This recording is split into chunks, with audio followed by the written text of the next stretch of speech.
summer would be really busy. Like I'd be working sometimes overtime, depending. In the winter, you wouldn't have as much. But it's nothing like private. So you wouldn't think so. No, I'm not looking to care at all. But yeah, like now, like I'm just thank God, like I'm not dealing with building permits anymore. They get boring. So now it's just community of adjustment stuff. Alhamdulillah.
أعوذ بالله السميع العليم من الشيطان اللعين الرجيم. بسم الله الرحمن الرحيم. In the name of God, most merciful, ever merciful, and may God's peace and blessings be upon His holy Prophet Muhammad and the purified members of his household and progeny. Allahumma salli ala Muhammad wa ali Muhammad wa ajil farajahum. Brothers, sisters, respected viewers, Assalamu alaikum jami'an wa rahmatullah wa barakatuh, and welcome once again to our series, Life, the Islamic Answer. As you will remember, we were discussing the role of the family in the community of knowledge. And we said that this discussion is not about detailing Islamic teachings about the family in general in Islam, nor about, perhaps more specifically, the Islamic teachings around upbringing and child rearing and the rights of children in Islam and the relationship between husband and wife and so on and so forth. All of this, inshallah, as we said, we plan to dedicate a theme later in the Life series, just as we have dedicated a theme to knowledge and reason in Islam. Inshallah, we will be dedicating a theme specifically to the family, given its importance and its central role in Islamic teachings in general, in an Islamic community, and an Islamic society.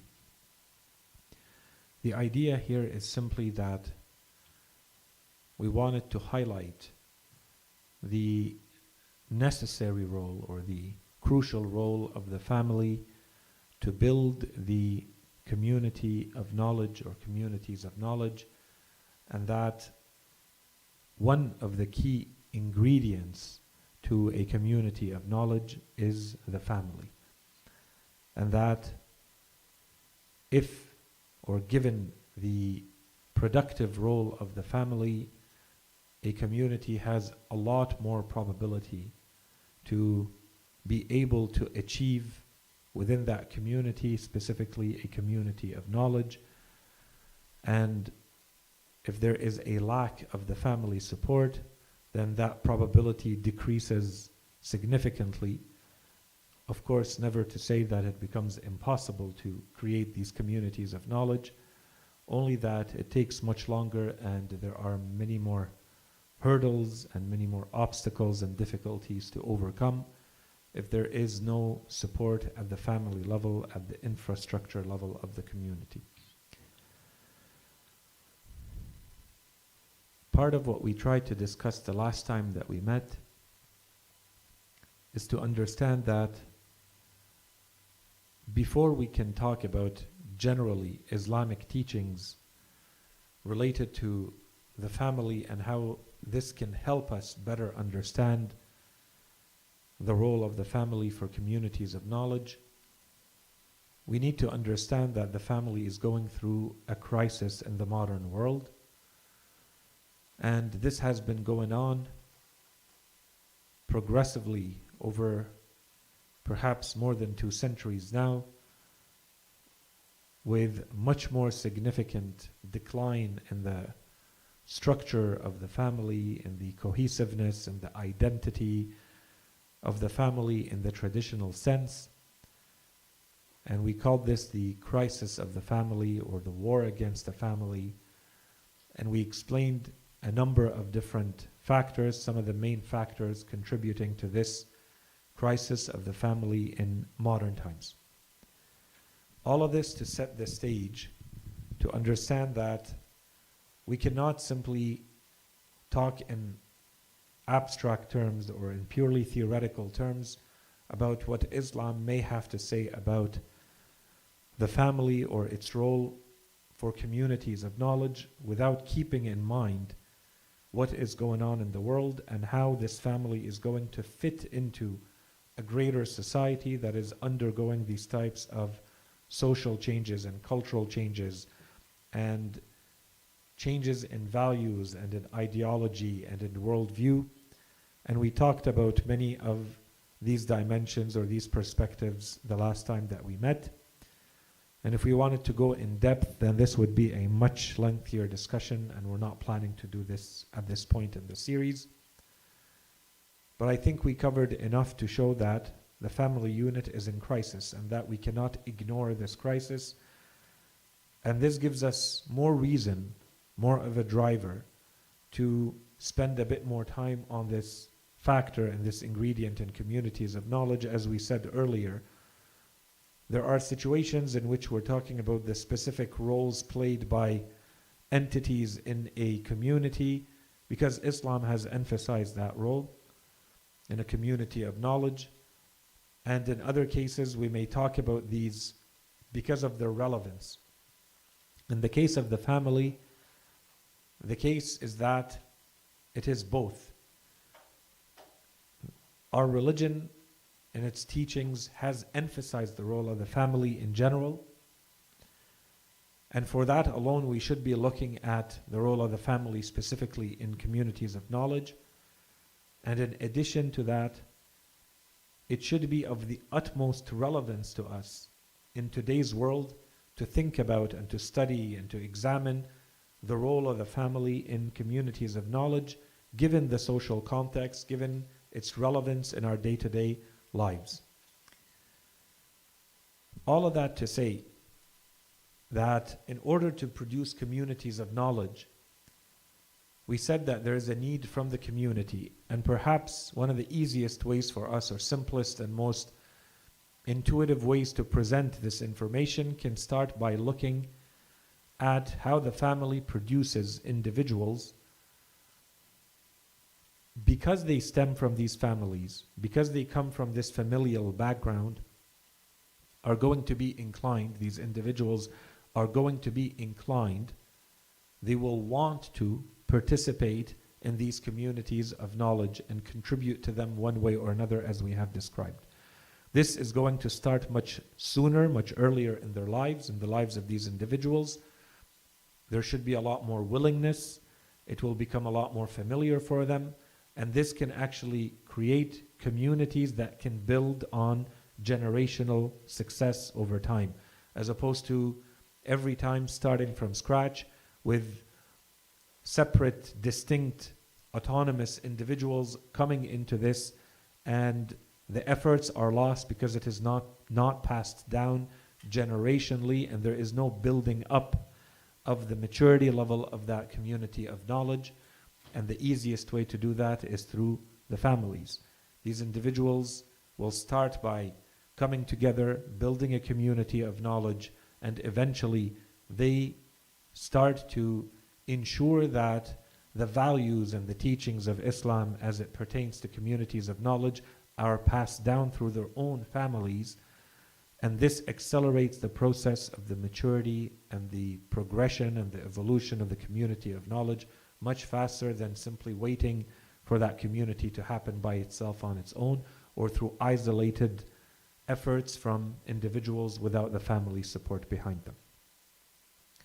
And so this leads us to talk about or focus on, we don't want to only talk about the progression of the human being in the stages of development, starting from childhood. But this becomes an easier way, a more intuitive and logical way to look at what Islam has to say about the family. We can do this in multiple ways. We can look at specific dimensions of the human being. We can look at themes in the life of a human being. Or we can look at simply the chronological, biological, developmental aspect of a human being in their life, starting with childhood and even before. And so it becomes a logical point, logical starting point to ask the question or to start looking at this entire topic of the role of the family in a community of knowledge from questions related to or a reading of the landscape of parenting. In today's world, given everything that we have said until now, and this directly affects the discussion on Islamic communities of knowledge, if you were to talk to Muslim parents, believing parents of children, there are very common traits, very common issues, problems, concerns that keep getting raised. And many of these have appeared in the past, depending on the different circumstances of societies. But these are very clear and obvious and almost a matter of consensus and unanimity today, that parents will generally, for instance, complain or raise as an issue the loss of an Islamic identity in the children that they are raising. Or they will talk about how they feel like the children that they are raising are being brought up and coming into this world with a different set of values than their own set of values, which usually they consider to be the Islamic values. They will talk about perhaps the lack of manners and the lack of respect, which perhaps stems out of having different sets of values, but it goes way beyond, because this can stem out of the general way of conducting yourself in a society, and these discussions about manners and etiquettes are the outward version of an inward discussion that also has to do with how you carry yourself internally, yourself and how you view yourself and your identity within yourself and for yourself, your perception of yourself. And then there is the discussion or the issues raised around the disconnected world, the disconnected social reality, the disconnected reality of the family in today's world, where the parents don't feel like they are establishing genuine, deep, meaningful connections, relationships with their children.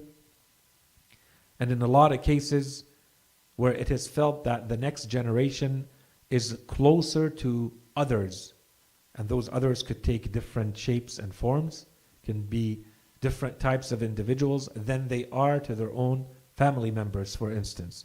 They are closer, to use a simple example, they are closer to their friends than they are to their parents, for instance. These are some of the very unanimous issues that keep being raised if anyone were to survey parents in general in Islamic communities. There are others, but these are things that are repeatedly and recurrently appearing. And in addition to that, and a lot of this stems from the discussion that we already had, the social reality that we described, parenting in today's world has to take into account different challenges and different difficulties that perhaps did not exist or did not exist in this way or to this extent or with these qualifiers of the technological aspect and the acceleration that it creates and the manner in which it affects the psyche of a human being and how easy or much more easily it becomes to influence someone, to overtake how they think and their daily habits and their time management and. Technology has an impact on all of this now.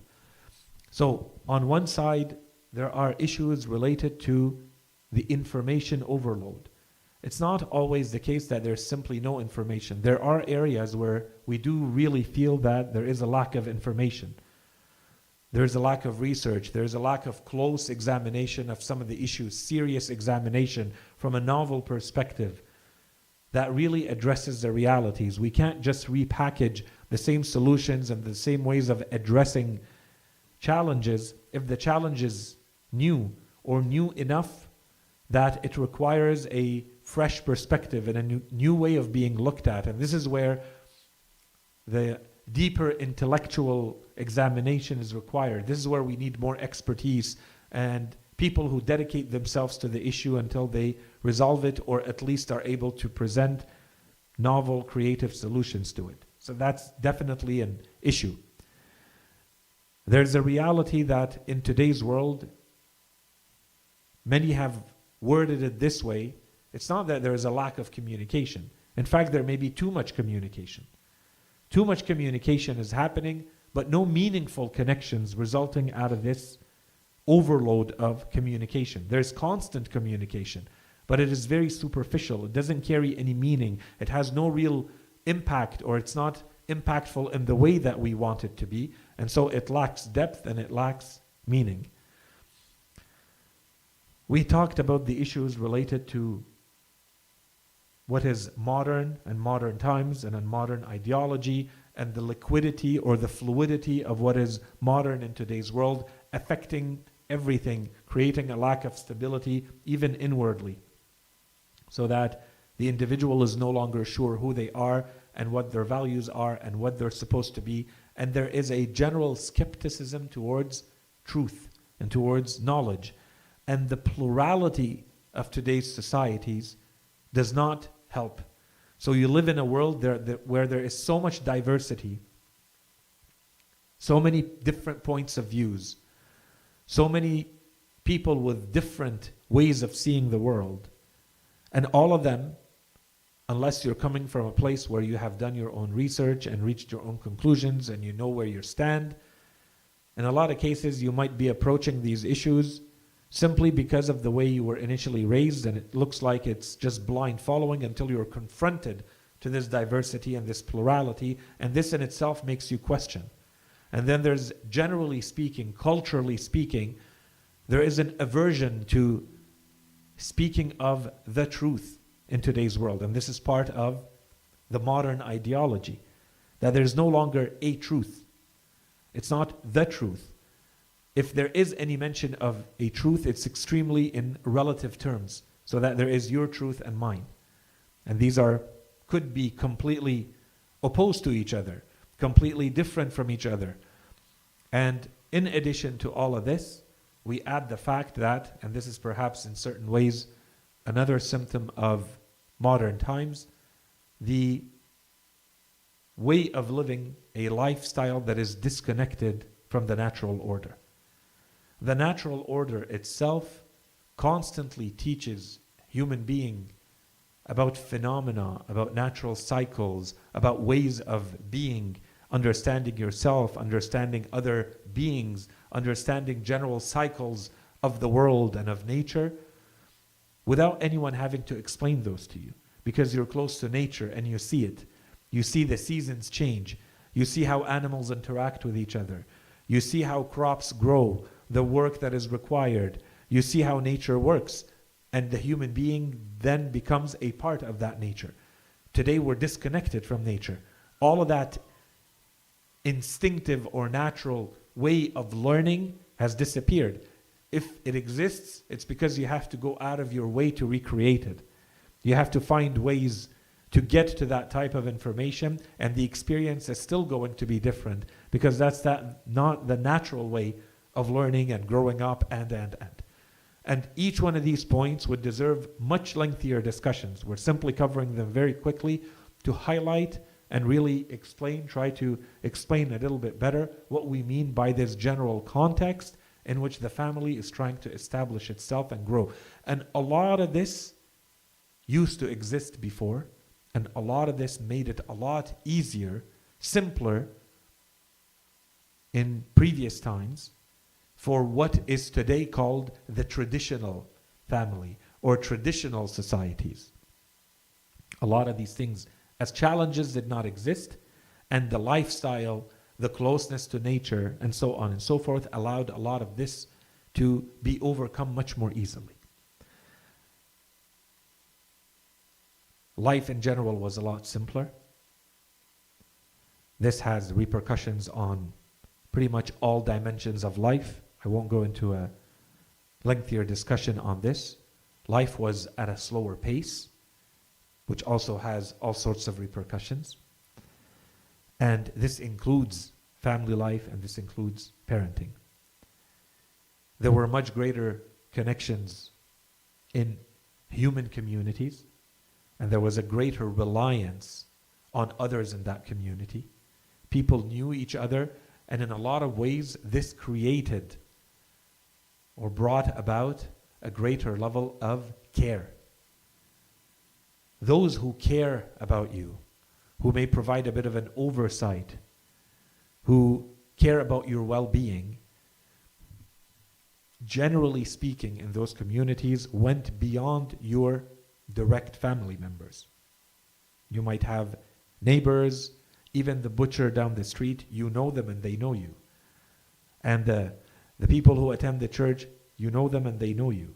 As families, perhaps generationally, you know them and you know their parents and you know their grandparents, and when they grow up, you know their families and their children. And this creates a different type of caring about the well-being of others in that type of community, because there's a lot more closeness as opposed to the impersonal relationships that we have in today's much more individualistic societies. There was a lot more proximity with extended families, extended family members, that when you got married, for instance, one way or another, on one side of the family or the other, and sometimes on both, you didn't go very far. You didn't leave that family behind to go get married, as is often the case today. You stayed perhaps in the same house, not just the same household and as part of the same family. You stayed in the same house, or at least in the same neighborhood. You contributed to a family business. You were part of general day-to-day family life. And many have talked about, for instance, today, the importance for children when they grow up, because it is that meaningful or impactful, the importance for children when they grow up to be exposed, for instance, or have in their lives grandparents. Because this teaches you that there are other people in this world that you should care about. For instance, there may be people who are elderly or sick in the family. And the more people you bring in into an extended family, the more of these cases will happen. And the children grow up, and it becomes a world in which it is normal for them to grow up knowing that you have to make some sacrifices in life, that there are other people that you have to take care of, that it's not just about me and myself, that everybody has to simply see that I'm important and this does not fit into my schedule or my priorities for the day, that there are other people that you want to care about because they are family. And that family was much larger, much bigger than it is today with the extended families as people get married. And of course, there's an Islamic dimension to this. Islam recognizes these types of relationships. Allah subhanahu wa ta'ala presents this as a sign, as a miracle, that Allah subhanahu wa ta'ala extends our families not only through blood. The Holy Quran says, وَجَعَلَ مِنْهُ نَسَبًا وَصِهْرًا. The relationships that you have with other people in this world, these close relationships, these family ties, Allah subhanahu wa ta'ala says, some of them are blood relations. You share the same blood. And some of them are, today we call them your in-laws. These are relationships that grow sihra. That's what it means. It's musahara. That through a relationship of marriage, that family extends and grows. And this has very deep repercussions on how societies get arranged and are organized and so on and so forth. And of course, this has a direct impact on the community. And when you include the dimension of the extended family in the discussion of upbringing, this means that as opposed to what we have today, which almost goes without saying in a lot of cases for us, where we view the main responsibility, in fact the entirety of the responsibility in some cases, of raising these children entirely on two adults, the father and the mother. In the extended family, there are many others, mainly usually adults, but not always only, not exclusively, many others who are feeling, growing up, they have a deeply felt sense of duty towards these children because they grow up in that type of household. They may be cousins, they may be siblings, they may be relatives through marriage, the extended family. There are perhaps other adults or other people in general in that household and in that extended family that will be responsible or feel a duty and a responsibility towards every member of that family, including the children. And this, of course, goes both ways, but there's certainly an advantage, less of a burden and less of a pressure of only having two people having to care for those children when you have many, many more contributing to that. It could be 2, 3, 4, 5 or more people contributing to that. That's a completely different way of seeing things, and inshallah we'll come back to this point a little bit later. I don't know if it's today or next time, but this is an important point. And so all of this generated a much more solid sense of identity, a lot more shared values because you grew up in that type of environment, a lot more connections to nature, and a lot more connections to, in ways, to human beings to help understand ourselves.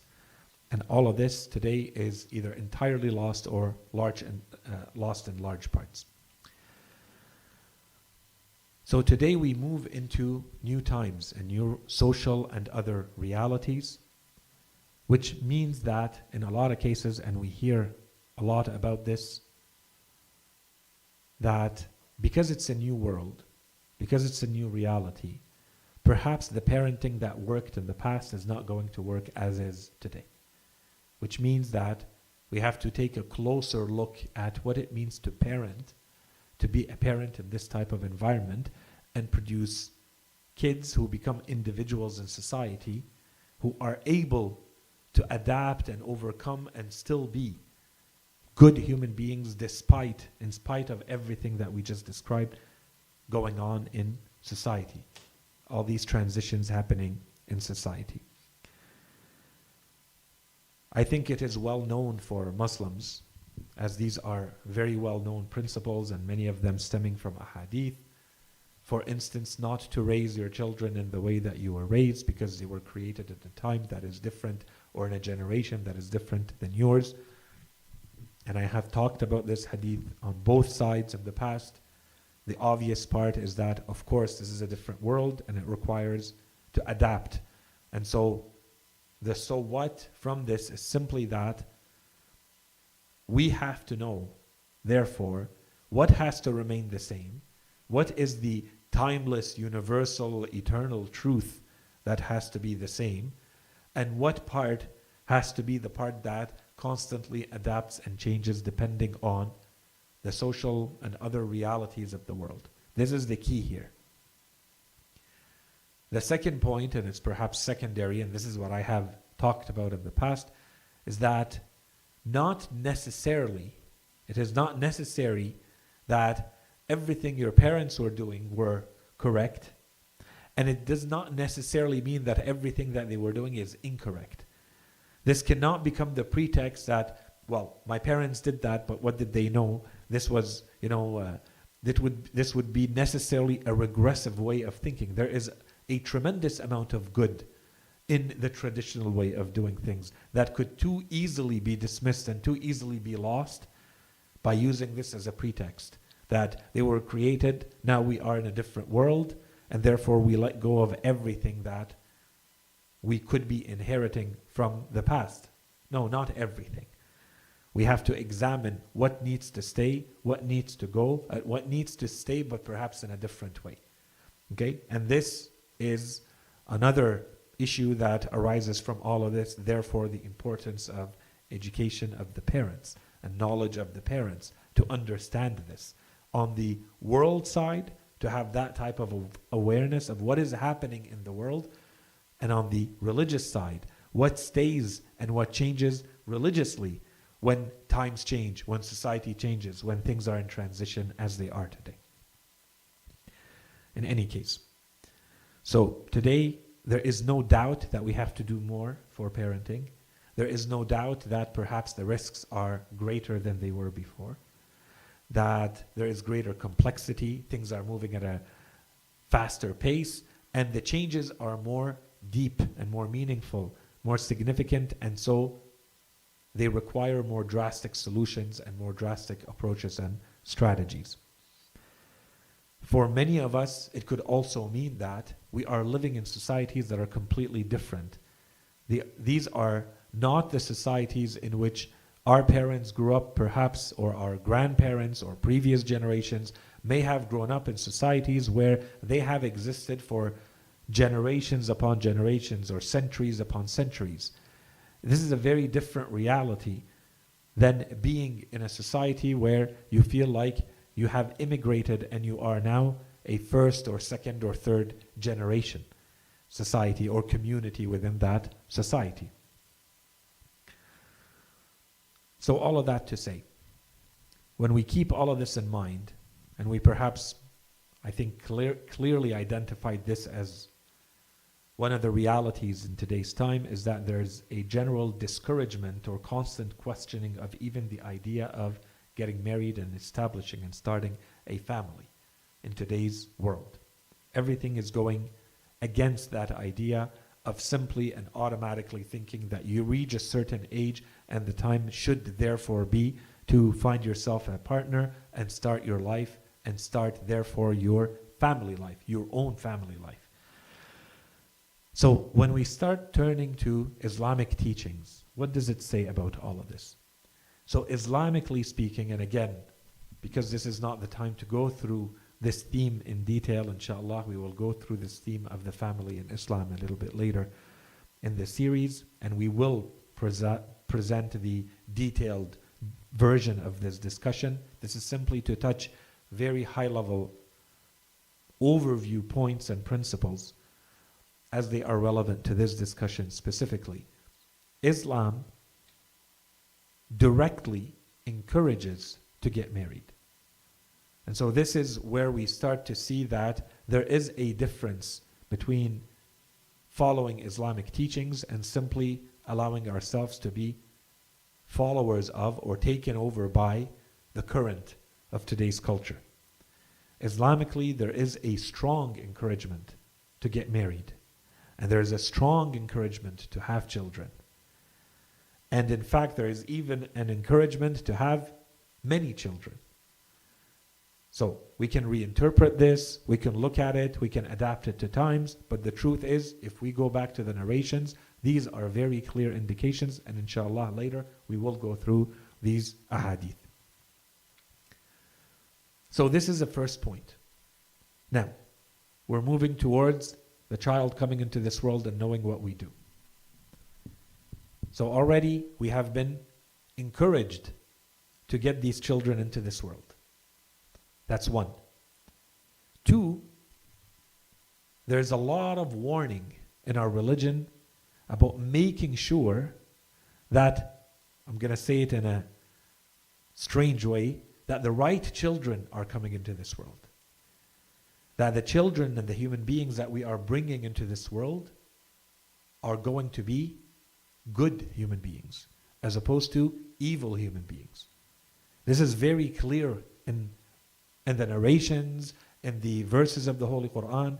There is absolutely no doubt that there is an insistence, there is an encouragement, whether it's through prayer, through action, there is a warning. And we have to therefore take concrete steps to make sure that the children that we are bringing into this world do not become evil human beings, bad human beings. And all sorts of precautions and all sorts of ingredients and factors have therefore been mentioned to help us avoid bringing people into this world who will become evil human beings, bad human beings. So on the one side, our religion is telling us, bring people into this world, but make sure that they are going to be good people. So already we're starting to see that there is a very clear direction and guidance provided by our religion around these issues, these topics of the family. There's an importance that has been mentioned through the verses of the Holy Quran, through many of the narrations, and there's too much to list now, inshallah. We'll go through a lot of the samples later. For instance, in the prayers, to pray for having good descendants and a good progeny in general. That it's not only my children today that are going to become good human beings tomorrow. It's that 1 and 2 and 3 and 4 and 10 and 50 and 100 generations down the road, down the line, those are all going to be good human beings. Human beings who are productive, who are contributing to what is good in the world, who are producing good in the world. There's an insistence on these points in our religion. And this, for someone who is aware of this, who believes in this, this becomes a very important point that allows you, that helps you make decisions in your life. It's no longer about you as an individual. You're not an isolated individual that happens at a point in time and disappears, even though you are. But this way of thinking forces you to see yourself as part of a much greater line, continuity. Whether you like it or not, whether you realize it or not, you are contributing. You are bringing a whole line of human beings in one direction or another. You therefore have to take certain precautions and act in a certain way, because whether you realize it or not, whether you feel like it or not, you are responsible for, to a large extent, to a certain extent, you are responsible for the direction that that line of descendants is going to take, where it's going to go. Beyond this, now we start to look at the teachings related to children and upbringing in Islam. Islam doesn't start there. Islam starts all the way to the choice of the spouse. If you want to see what Islam says about how to raise your children, and you follow the hadith, they bring you all the way back to who did you choose as a spouse. And then that is going to create a whole domino effect, and then we will eventually get to, and this is how you are going to raise the child. That child is not coming out of nowhere. There's a spouse selection that is going to be very meaningful in the type of human being you're bringing into this world, and the role that this spouse is going to play with you to raise that child. And this is very clear in Islam. And this is mentioned in this line of thinking. This is not us indirectly connecting dots and trying to create something where there is nothing. Islam says when you start thinking about how to raise your children, start before the child is born, start before the person has even entered your life as a spouse, so that you are choosing wisely. You are choosing based on the right criteria. You're looking at the right indicators for that person. And here, our religion has emphasized a number of them, and each one of these, inshallah, we will discuss at length much later. First and foremost, we should be looking for the religious traits. For someone who actually has this type of awareness and who cares, who's a believer, who wants to do this as a sense of, out of a sense of duty, responsibility, you want to bring the right people into the world, and you want to think down the line about the descendants that you are creating and the direction you're putting them on, then the discussions should start with the religious traits of the spouse. That's one. Beyond that, the moral traits. And here, there's a whole discussion about this too, and Islam has talked about some of these traits specifically. I'm skipping the detailed discussion. There is importance in Islam. There is a recognition in Islam that has been given to traits that are sometimes dismissed within our communities, unfortunately. But Islam has recognized that these traits are not to be dismissed. They do carry a certain amount of meaning. There are cultural considerations. There are socio-economic considerations. You need to be with someone where there is enough compatibility at these levels so that you can create a family. Sometimes that itself becomes a hurdle for those two people to be able to create a community and a family that contributes to that community. Islam has said enough, I'm not going to say a lot, but has said enough about hereditary traits. And again, this is perhaps not something we always think about as being a religious topic, but it is. In fact, this is a whole discussion that inshallah we'll leave to another time, that our religion perhaps spoke about the importance of hereditary traits much, much earlier than this idea came into the general culture and understanding as we find, for instance, in the West, with the idea of heredity and what is passed down through genes and what that means. Islam spoke about all of this in different ways, but anyone who reads these, anyone who hears about them understands that there's no ambiguity here. That Islam has spoken directly about the importance of looking at the heredity or the hereditary traits of the person that you want to take as a spouse, a father or a mother for your children. In the case of choosing a wife, for instance, Islam is very clear. It says in a lot of ways the traits that the woman is going to pass down to the child in her womb, you can find many examples of them, very good examples of the traits that will be passed down through her, because there are two people contributing. But on her side, many of those traits, Islam says, look at her brothers and sisters very clearly. Or it talks, for instance, there's too much to discuss here, and this is perhaps, I don't want to call it controversial, but this is certainly not something that I have seen elsewhere, and I'm a very big proponent of this, that I think the Islamic theory around heredity goes way beyond what genetics say today.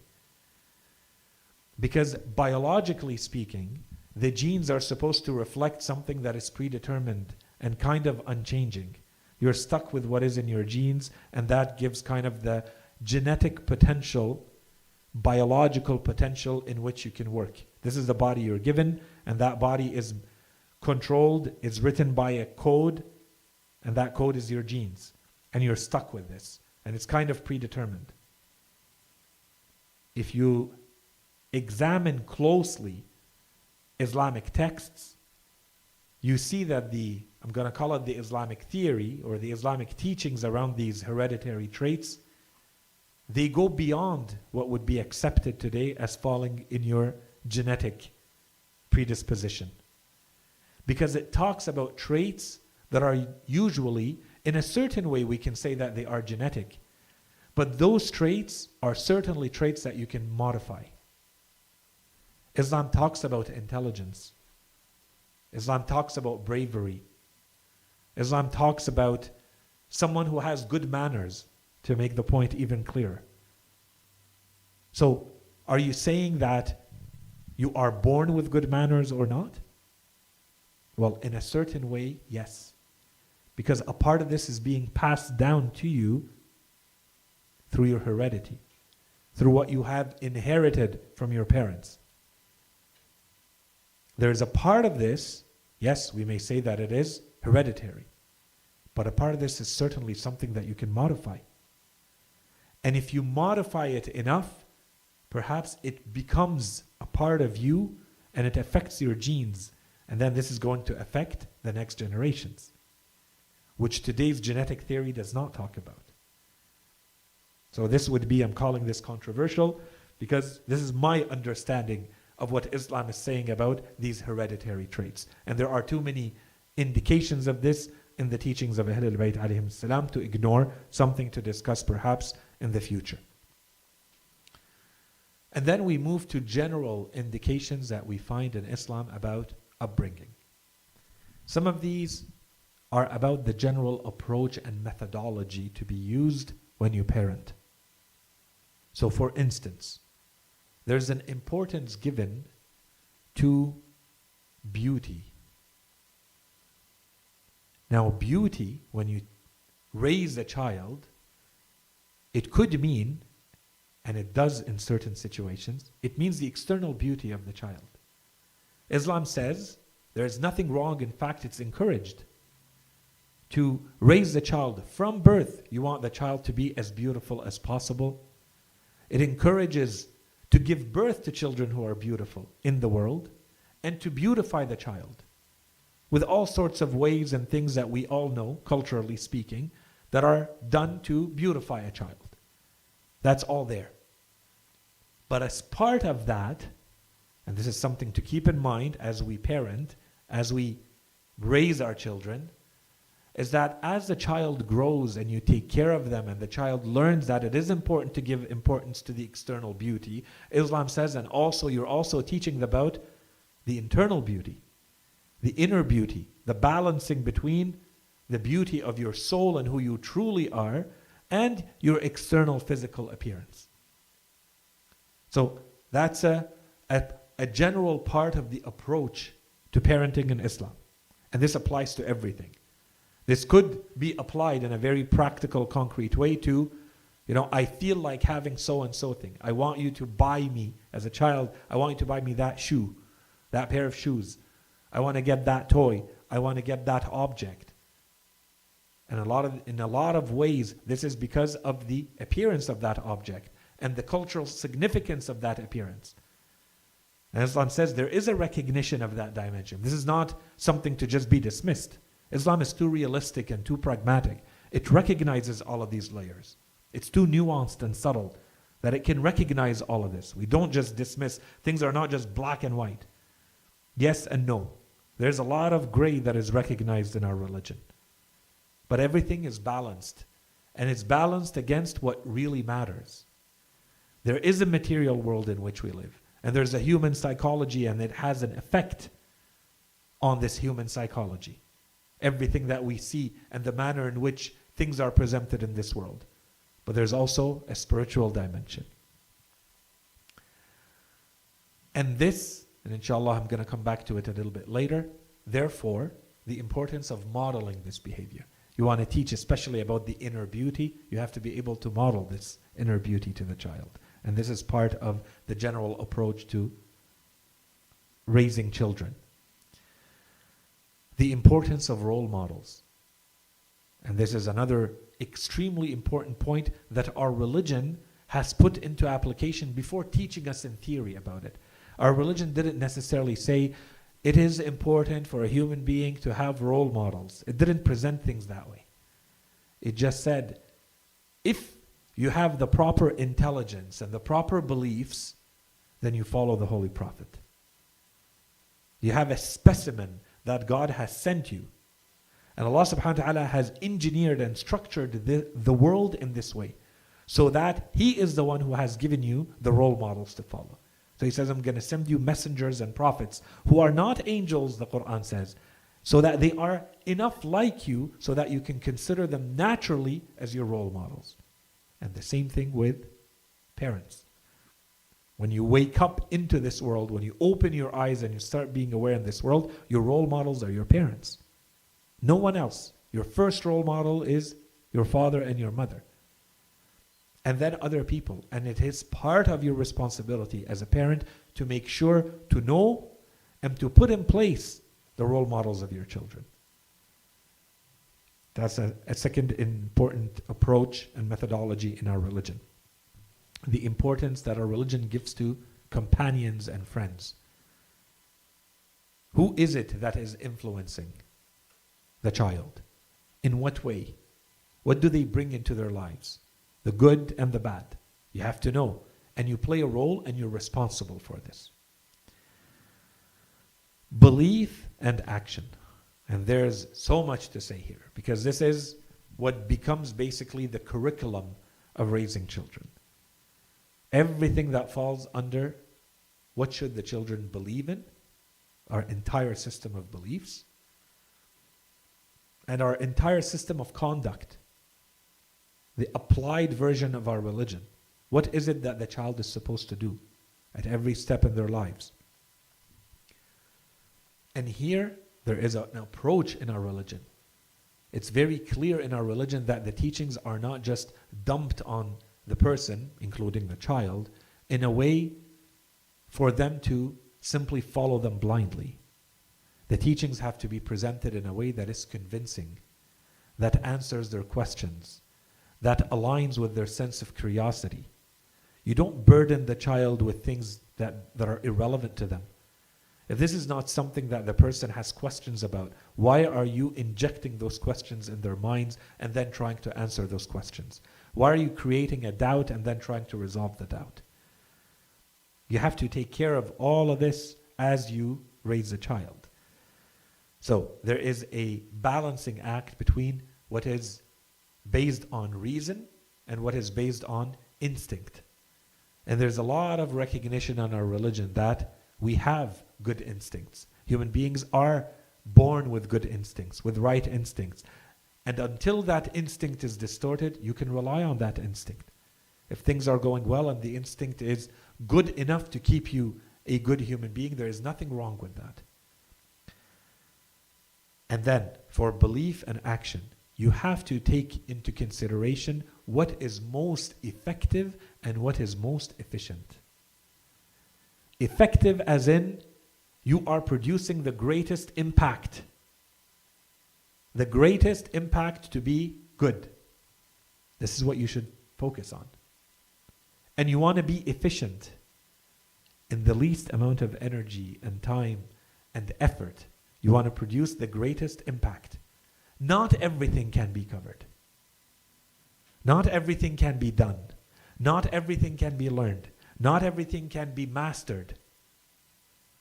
So what is it that is going to be the most effective? This is how you teach. This is how you bring up a child. At every point in time and every day in their life, you have to think, what is the most effective for this child's life today? And what is the most efficient? For the amount of energy and time and effort that you have and that the child is willing to put in. What is going to be the most effective? Where do I put my energy and the child's energy? Do I teach them about history? Do I teach them about the Quran? Do I teach them about beliefs? Is there a certain order and a logic to be followed so that these things fall into place? All of this needs to be balanced with the rest of life. And I'm not going to talk about more than that for now.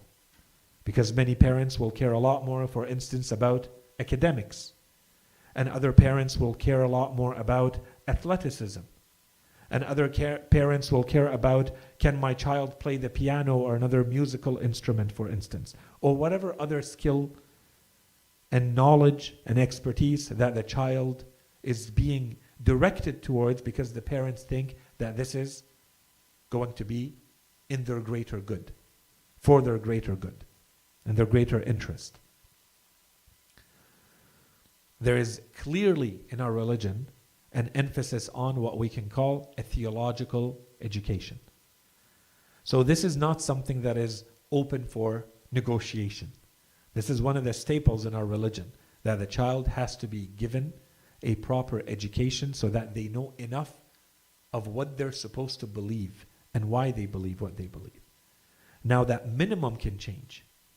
What is the acceptable minimum education, minimal theological education that the child should have? Theological as in my belief in God, my belief in religion in general, my belief in prophethood, my belief in the afterlife, my belief in death, and so on and so forth.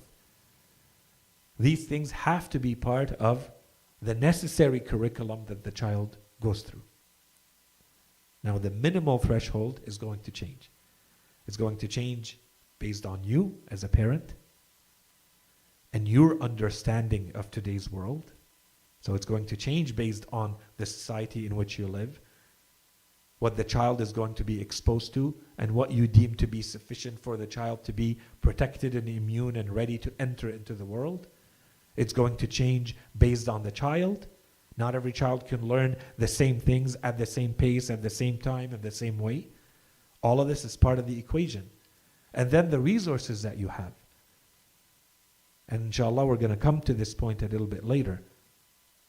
There is no expectation that you are going to be the expert in all of this. So what resources are you going to make available so that the child is at least acquiring the minimal threshold? It does not necessarily need to be you as a father or a mother. Your job is to make sure that this is granted to the child.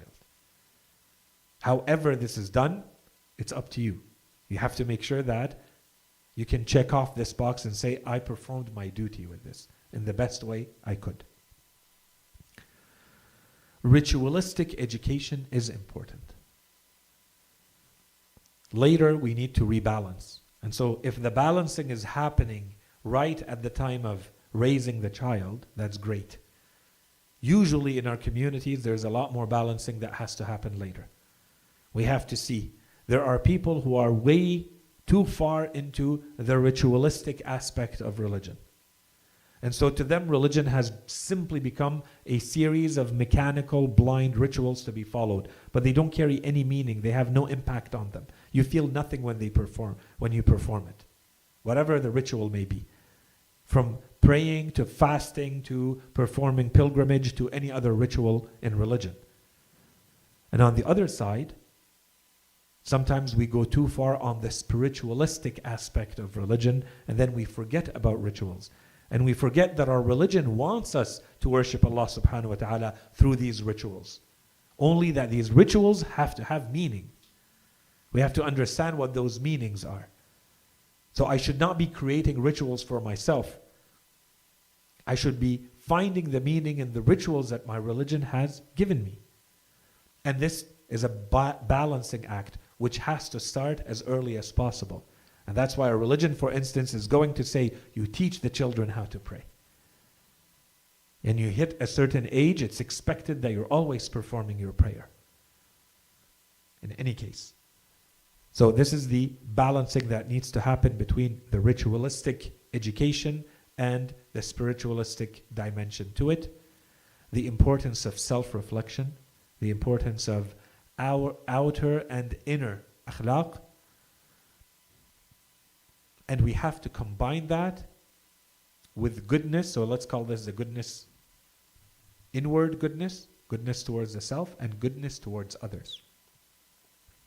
You have to go out of your way to make sure that the child is learning about being good to other human beings, being good in society, producing good in the world in general. And of course, all of this comes down to, if we want to be the most effective, teaching by example, parenting by example. It's one way to sit and lecture. It's another for the child to simply see these things in action and learn from them. This is ingrained much deeper into the human being and stays with them much more in life when they saw their parents do this. When you see your father performing a ritual act, an act of worship, reciting Quran, performing a prayer, going to the mosque, giving the sadaqah, helping someone on the street, this stays much more with you in life and affects you much more deeply than someone sitting with you and explaining things with words. And it stays theoretical, but you never see the application of it in life. Continuing with parenting principles now. In Islam, and these are a few, I'm simply highlighting the main ones that you find in the ahadith or the ones around which there are more ahadith. The principle of fairness and I'm going to call it equality / equity between siblings. So that siblings never really feel like one of them is much more liked than another. Your duty is to do as best you can. In some cases, the child will still feel that. And a case in point, go back to Surah Yusuf alayhi salam in the Holy Quran, and you see that the brothers felt like Yusuf alayhi salam is much more dear and much more beloved to his father than they are. And as a result, creates jealousy, and the rest of the story ensues. And this was a prophet. We know that this is not a shortcoming on his side. He's not displaying too little affection, for instance, to the brethren. But to them, this still affected them in this way. So in any case, and I say equity because clearly in the ahadith, there is tafdeel. There is a preference given to girls. There is a precedence given to girls. If you have girls and boys as your children, that you always start with the girls when you have gifts and so on and so forth. This is a very clearly established teaching in our religion. In any case, the tailored gradual progression. This is another parenting principle, in that you do not go at your own pace with the child. You go at the pace of the child. And everything is taught gradually. You progress towards the highest level from the lowest level. And this has to be tailored to the child. Not every child can learn everything in the same way, at the same pace, and so on and so forth. So tailoring is required, and the progression and the gradual learning or teaching is required as well. As part of the parenting principles, initiating training. You do not wait and only react as you see shortcomings and issues and things that require rectifying from your child to intervene. You have to be proactive and to initiate. And this is also mentioned explicitly in the narrations. That you start by teaching your children. Don't wait. As soon as you see readiness, as soon as you see that there is potential, there's enough maturity, there's enough understanding for the child to learn, now you have to move into action and start that teaching. So it's not reactive and it's not passive. You're not staying indifferent and neutral and not doing anything. That would be passive. Better than that would be you see an issue, you intervene. That would be reactive. Our religion wants you to be proactive. Before anything happens, as soon as you see that now this child can take on some of this learning, then you have to start engaging in that way. The importance of catching what's right. Children do a lot of right and they do a lot of wrong. That's part of being a child. That's how you learn. You have to catch as much of the right as you can. And this is a general upbringing principle and goes way beyond human beings. When you train, when you teach, you catch what's right and you reward what's right. More than you catch what's wrong and you punish what's wrong. This one would require a much lengthier discussion. Firmness and tenderness. That the child knows that the parents are firm, but tender and affectionate and merciful and loving, but firm and rigorous. There has to be enough firmness that the child feels that there is parenting and there are boundaries and there are red lines and they are clear to the child. And they're not going to get it right the first time or the second or the third or the 10th or the 100th or the millionth. That there will always be another chance. Yes, so there is firmness in tenderness and in love and in affection. And this brings to the whole discussion another one that would require much lengthier discussion around discipline. Discipline is part of Islamic teachings. You have to be able, there are extensive chapters, whether it's in Islamic law or elsewhere in Islamic disciplines, about disciplining children. Disciplining in general and disciplining children specifically. Okay, so this is definitely part of Islamic teachings. Islam recognizes that discipline is required. Not everything needs to be spelled out. Not everything needs to be caught. Not everything needs to be disciplined, but discipline does exist. Discipline cannot completely break all the aspects of respect and dignity and integrity of the child either. Right? And this is a very important principle in Islam. So nothing that breaks the personality of the child, nothing that leads to the degradation or the condescension in the presence or the absence, nothing that frightens excessively the child. All of these things have been mentioned in Islamic teachings. And then being careful from what we can call excessive attention. And attention can be negative or it can be positive. So to be there all the time watching everything the child does is not good in general. Even if you turn that into a positive, even if that attention is, it always leads to good and it always leads to positive things and positive experiences, this is too much attention that the child is experiencing. This is not good for them. It doesn't help become the good, full, autonomous human being they need to become later. And the opposite, I think, is very obvious. To be on their case all the time about everything is also unhealthy, okay, and leads to harmful effects. The other way of looking at all of this is to focus on what in Islam we can call the rights of the child in Islam. So these could be directly about your own child, or it could be about children in general. And entire volumes have been written about this topic in Islam, the rights of children in Islam. And we can do this about many other agents in society, people in society. Children have been singled out in a lot of literature, in Islamic literature. I thought I would highlight a few, and again, for this discussion, perhaps a lot easier to do it based on the stages of the development of the child as opposed to looking at other aspects of the child. The first one I would highlight is the right to life. And in our religion, life is sacred. And that's the first right. And in today's world, I think that it is important to talk about the right to life of the child. Perhaps here, we'll talk about this in more detail later. Islam celebrates every birth.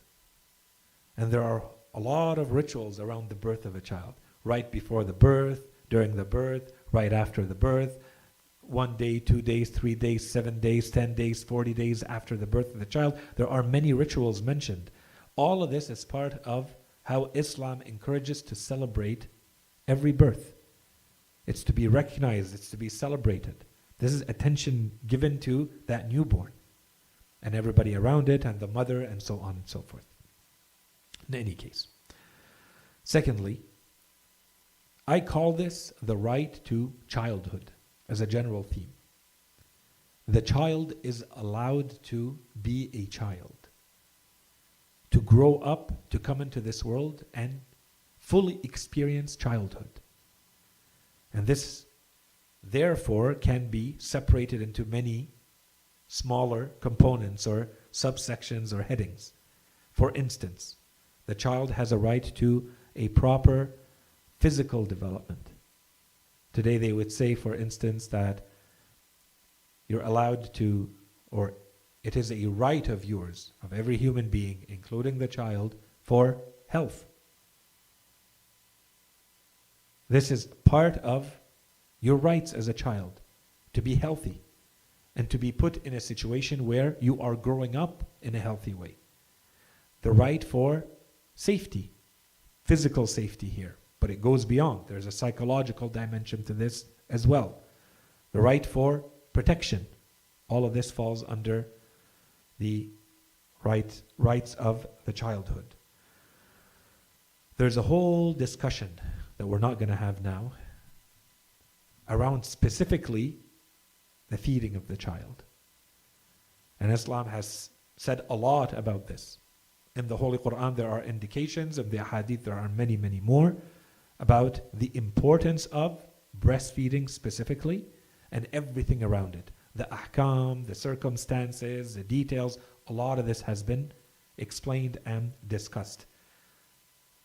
The highlights to me that I would simply mention right now is this is mentioned as a right of the child. Specifically in this way. This is the right of the child to be fed in this way by their mother. Okay? I simply say it that way. There's more to be said. I'm simply saying it at a high level. There's a lot of details to be added here and context that can change the situation and so on and so forth. But in short, the natural, general Islamic teaching is that this is a right of the child. Next, the characteristics of the person performing this feeding to the child. And Islam says very clearly that the traits of this person are passed down to the child through the milk in this explicit way. Whether Islam says physically through the milk or through the act of feeding the child and the proximity and the constant presence of this person in their lives, these are moral traits that are being passed down to the child. Therefore, the importance of the qualities and attributes of the person performing the feeding of the child. The hadith that clearly state that so long as it is possible, and by far the preference should be always for the mother to be performing this duty. Open bracket, which puts a lot of questions and question marks around the story that we generally hear about the life of the Holy Prophet ﷺ in childhood and so on and so forth. That this would not have been observed in the case of the Holy Prophet ﷺ, therefore would go against what Islam has taught, and we generally believe that this would have been observed for the Holy Prophet, given who his parents were, his family, his grandfather, and so on and so forth. So unless we can clearly establish the exceptional nature of those circumstances, there's a lot of question marks about that story, at least in the way that it is customarily presented. Close bracket. Imam al-Sadiq alayhi salam, when he talks about this, what I say, it's clearly a right. There's a hadith, Imam al-Sadiq alayhi salam, he uses these terms. He says, if the child is not fed 21 months, anything less is an injustice against the child. This is the wording that the Imam uses. And he says that there is no greater blessing for the child than the milk of his mother. Today it's very clear. Today we know the literature and the science and the studies, and this is 14 centuries ago in the middle of the desert where Islam was teaching this. And then Islam also spoke specifically about some of the things children are fed. It says, pay close attention to what you put in the mouth of a child. The importance of dates. From the time the child enters into the world, for instance, at the moment of birth, the Holy Prophet would take a tiny bit of and make the child taste dates at the time of their birth. Right? Or pomegranates, for instance, and how they are good for children for a number of different reasons. Or sawiq. And sometimes they came to Imam al-Sadiq alayhi salam and they say, we feel like the child is weak. The Imam would say, why don't you feed him sawiq? Which is, today we would say it's a flour of either fenugreek or barley. Right? And so they would make, it's some sort of pudding that is made of these substances. So cereals in general and fenugreek, and today these are considered superfoods, especially around pregnancy and birth and so on and so forth. In any case, these are mentioned explicitly in our narrations.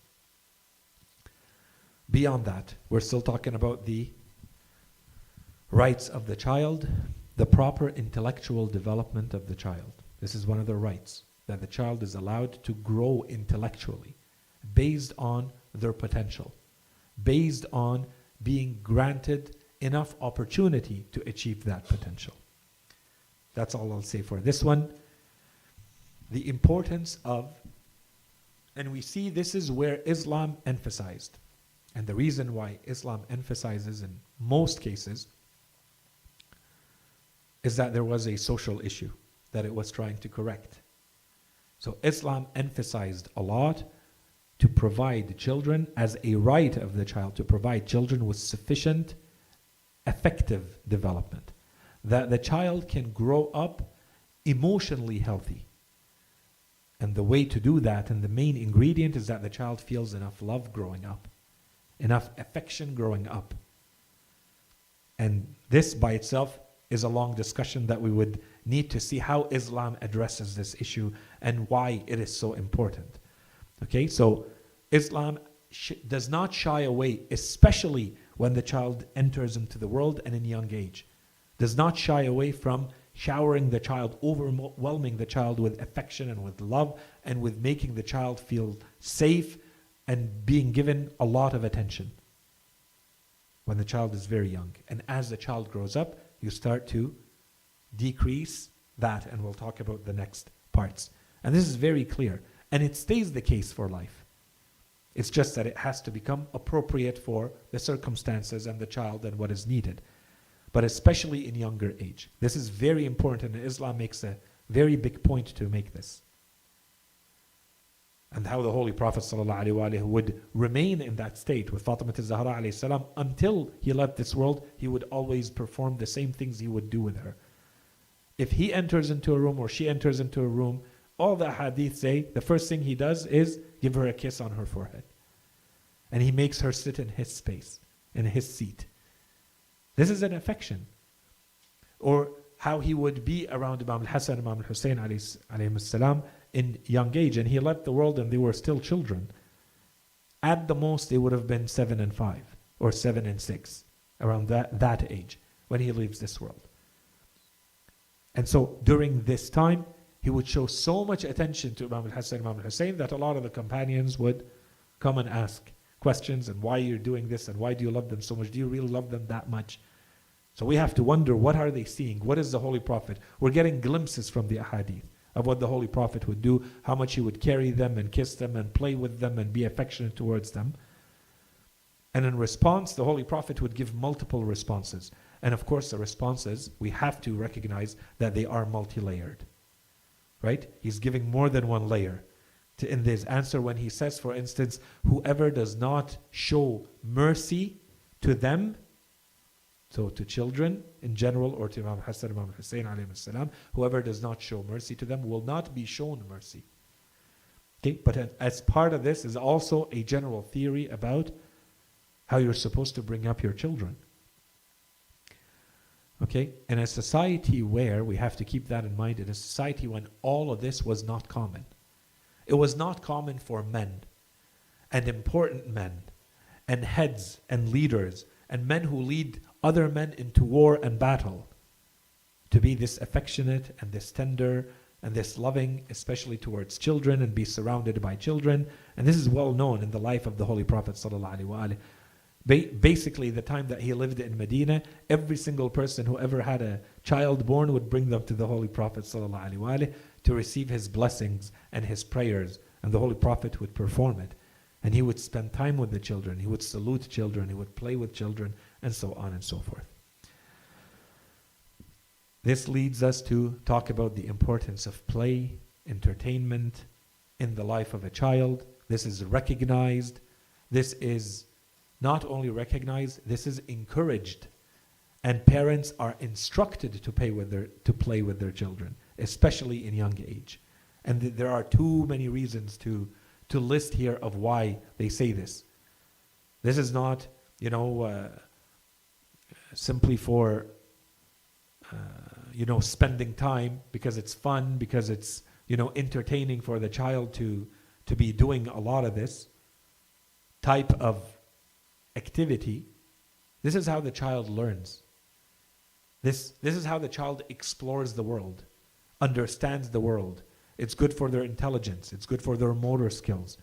To the child, this is development. This is learning. You're simply adapting what you're teaching them, which means that this is not a completely aimless activity, right? And we can come back to this a little bit later. There's a lot more to say here. And depending on the way you play, you could also teach the child attention and focus. You can also teach the child about being patient, about being generous, about, from a very young age. The recognition of freedom and the genius of the child. Children are very witty, very smart, very intelligent, very creative. You have to give space to that as a child, to the child, so that it leads to creativity, it leads to innovation, it leads to starting to see some of the talents of the child, and this comes with the balancing act that you then have to ensure that you put in place later between freedom, because that's the only way to see what the potential is without too many restrictions, and the responsibility of the freedom I gave you. You are still accountable for the freedom that you're getting. Okay, so inshallah this is something we can also talk about much later. And the right to what I called to childhood and purity of innocence. And this is important, and this is explicitly mentioned in Islamic teachings. That the child has a right to stay pure and innocent, especially as a child. And this is explicitly in relation to sexual education. And so, exposing the child before the readiness, very clearly mentioned, that we have to, warnings against, this leads to harmful repercussions. Protecting the child against distorted teachings, before the child has a critical mind to understand what they are being exposed to, before the mind is developed. The difference between, and this is where a lot of problems occur, the difference between educating and stimulating. There's a way to teach and to educate without overstimulating. This has to be observed. And so therefore, all of this has to be done within a very clear program. It has to be rigorous. It has to be closely monitored. It has to be done by people who are competent and they know what they're doing when all of this is being presented. And usually that's the parent who is best suited for this. But if it is not, at least you want to make sure that this is truly being done by people who are competent, qualified, as part of a clear program, as part of a clear curriculum, rigorously thought, well designed, and put in place. It's not random. It's not just complete freedom. Now it's time to teach, and we do anything and everything under the pretext that this is teaching. No, Islam does not accept that. And always, it applies to here as it applies to everywhere, the difference between immunity that we're constantly trying to develop and over-sheltering and over-protecting to the point where there's a complete isolation or seclusion or too much innocence and too much naivete in the future that you don't even know what you are being exposed to when you should know. In any case, so I'll stop here for now. This deserves its own discussion.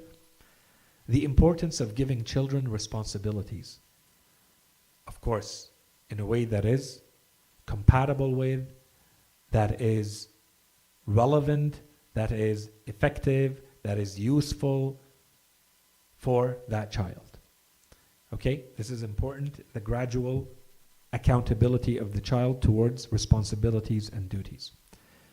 Teach the child to be himself or herself as much as possible. And this is important. And unfortunately, especially when you are a minority, depending on the type of world you're growing up in as a parent, this is not always an easy thing to do, depending on your communities, your background, your history, what you've gone through in life, and so on and so forth. But generally speaking, the tendency to always want the children to be conforming, to conform with the masses, is not a healthy tendency. The child has to feel like they are, or they can be themselves. They can be a different individual. They can express their individuality, to be themselves. So long as the child has social awareness and emotional awareness, the child has to be able to be themselves. Examples of this. Some shyness is good. Some people complain that the child is too shy. Some shyness is good. Don't try to get rid of all the shyness. Islam encourages shyness, a lot in fact. Shyness is considered to be a good trait. You just have to be able to overcome it when it matters. For instance, confidence. We cannot exaggerate the role of confidence, especially if we know that you are going to be in situations where you are the minority, where you're singled out, where you're the only one who believes a certain thing or will have to do certain things. You have to have the confidence to back that up. Otherwise, you're going to crumble. You're going to fold. You're going to follow others just because you don't have the confidence to be yourself. So therefore, there are situations where standing out is good. And this comes with a lot of wisdom and a lot of maturity. So this has to be part of the general education of the child. Encourage the child to stand out. Learn to stand out in different aspects so that when the time comes to stand out in the things that matter, you are able to do so. And you know how to do it in the right way. The ability to speak out, the ability to be critical, the ability to question openly certain things. All really good traits. And you cannot criticize those traits and reduce them to the point where they completely disappear from the personality of the child. Then when you want them to have them, they are unable to display those traits. And this is where you have to be very careful. There's a lot more to cover. We're kind of out of time. I don't want to keep going the next couple of minutes, so I will stop here, inshallah, with the general principles, the general teachings of upbringing. The reason we are talking about all of this, once again, is not because we want to talk about what Islam says about family in general or about upbringing in general. As we said, it's because we believe that it is impossible to contribute as a family and to participate as a family in the community of knowledge unless you are able to grow up Islamically in that type of environment. And this is where the holistic aspect, we cannot talk about the Islamic family and the role that it plays in an Islamic community of knowledge without talking in general about what Islam says about an Islamic family and how you create that. And so the approach that we have taken, there's so much more that we can talk about, but the approach that we have taken in general is simply to follow the general development and evolution of a human being from childhood and to look at different aspects of the teachings that Islam has put in place for that human being as they're going through the stages. And inshallah, we're headed towards the next stages in life. Okay, so generally speaking, that's the sequence of what we're presenting. And I received a lot of messages and a lot of questions, and that's why I'm providing a little bit more detail than I was initially intending to. There's a lot of interest and a lot of questions in these topics because we all know that there is a huge amount of need to talk about these topics from an Islamic perspective and to present the Islamic theory about the family and upbringing in a way that is compatible with today's world. So inshallah we'll continue with this topic the next time we meet. Wa sallallahu ala Sayyidina Muhammadin wa ala alihi at-tayyibin at-tahirin.